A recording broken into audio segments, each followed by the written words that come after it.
Alright guys, welcome to the channel. Drafter Dude here, in all caps. Alright, so I just want to go over a command that I find useful. I use it quite often.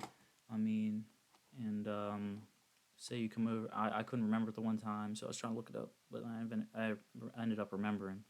But if you come down here and complete list of AutoCAD commands, Autodesk commands, and shortcuts, it's on there. But if you didn't know what it was called and you were trying to look up a list, at least I couldn't find it.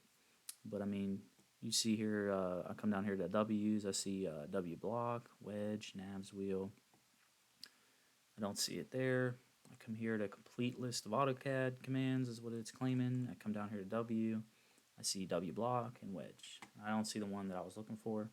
So I'm just making this video so that if you don't know about it, now you can, and it's pretty useful. And I see people do what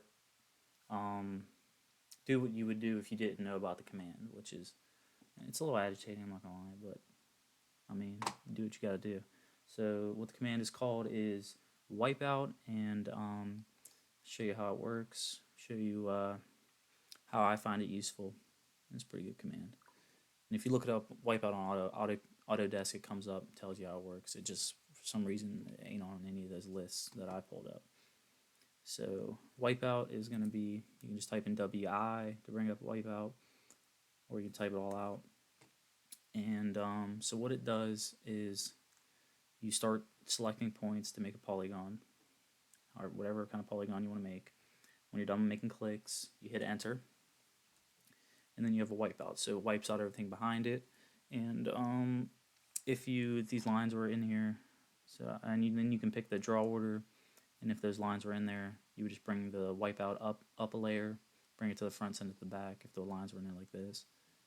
So you just want to bring that to the front, and then whatever you're going to place in front of the wipeout, or if you're just using the wipeout to wipe something out, do that. But whatever you're putting in front of it, make sure you bring that to the front on top of the wipeout, and then send all these lines to the back. Just make sure the layers are good. Your options for the wipeout command are going to be frames and polyline. So what a frame is that line that the wipeout makes, that line you see right here.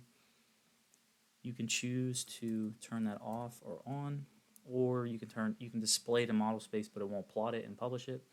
So you can turn it off like that, and it doesn't show up. And there's display options, because if you have it on and you want to say plot it,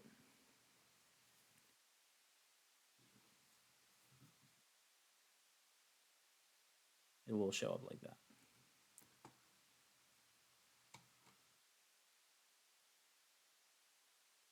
Your other options are going to be polyline.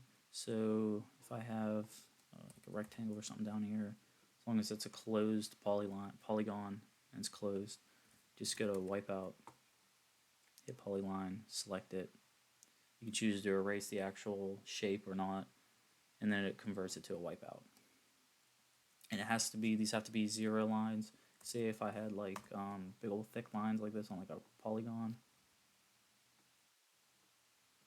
I have big lines like this. If I try to use wipeout, it's going to tell you the lines are too thick. So it says polylines must be made up of lines with 0 line weight default. So now let's move into what I use it for an example of how I would use it. So say you have this wall here. Whoever you're making this for, they don't know. I don't know. They want the door to be here, there. Windows to be offset here. Maybe they want to move it 2 inches. You put the door on there. They want to move it afterwards. And what I see people do is they'll place the door, or these windows, they'll place it up here. And then they'll just trim out these lines. You trim all your lines out, clean it up. And then they come back to you, I moved the door, I didn't put the door there, I moved it here, the window's not there anymore. Then you got to go back in and repair all your lines, and it just saves so much time. Then you don't have to repair all these lines if you just use wipeout command. So bring these back down.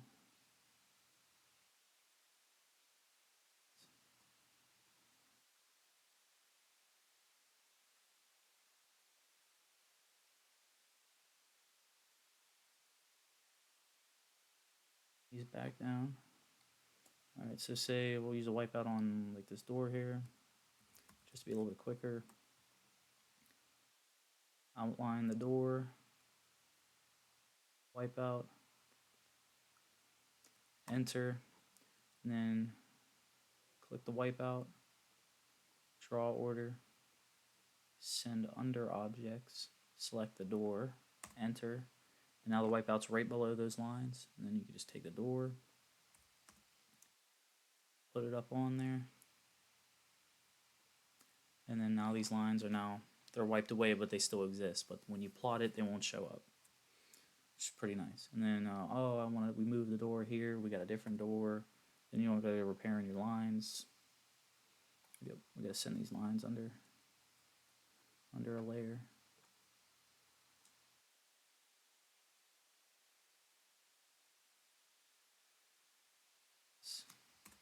There we go. And that's how the wipeout command works, and that's an example of how I would use it. You don't have to go trimming all your lines and repairing them all if something moves around. Just a nice command to keep handy. WI, just call it up. Now, another thing that I use wipeout for is, say we have this building here, and I have a BOM and I'm calling out whatever I'm building on it. I'm placing, my bubble numbers so I can reference the BOM. Maybe I'm calling out that window maybe I'm just specifically doing windows and what window types I'm doing. I'm calling out the windows that we're placing. And, you could bring your things out here, out here, and bring the arrows in. But another thing you can do is just use the wipeout command, and you can cover up everything behind there, show your numbers better, because you're just specifically calling out windows. Someone else is worried about something else, and it's not going to hurt to just section out parts of this drawing if you're just specifically calling out the windows and they want to know the windows on this specific drawing. Now, with the wipeout command, doing this is going to be a little hard because these are circles, and you could do like a 14, 16 sided polygon to somewhat make it a circle, but I do have a command that will do a wipeout circle, and I'll touch on that in another video. Alright guys, appreciate you for watching, and like and subscribe.